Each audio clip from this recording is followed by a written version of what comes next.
पहाडी क्षेत्रमा भेडा पालन गर्नु धेरै फाइदाजनक छ किनकि किसानहरूले आम्दानीको राम्रो स्रोतको रूपमा यसलाई लिन सक्छन्। गरी मेरिनो जातको भेडा उच्च गुणस्तरको ऊन उत्पादनका लागि पाल्ने गरिन्छ। चरन तथा आहार व्यवस्थापन भेडाका लागि प्रतिकूल घाँसे मैदानहरू खर्कतिर उपयुक्त हुनाले व्यावसायिक रूपमा भेडा पालन गर्ने किसानहरू यसरी चरनतिर खर्कमा यसरी भेडालाई चरनमा लगेर व्यवस्थापन गरेर भेडा पालन गरेको देखिन्छ।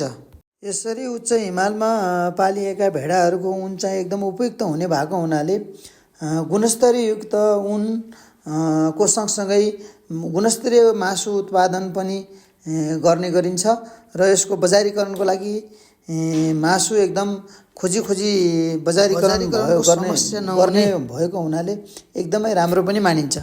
यसरी खर्क तथा चरनमा भेडा पालन प्रविधिबाट पालन गर्दा कम खर्चमा हामीले धेरै आम्दानी लिन सक्ने हुन्छ। किन भन्दाखेरि चरनमा त्यति धेरै जनशक्तिको प्रयोग नहुने भएको हुनाले कम खर्चमा कम लगानीमा छाडा तरिकाले चरनमा पालिएका भेडाहरूबाट हामीले धेरै आम्दानी लिन सक्छौँ।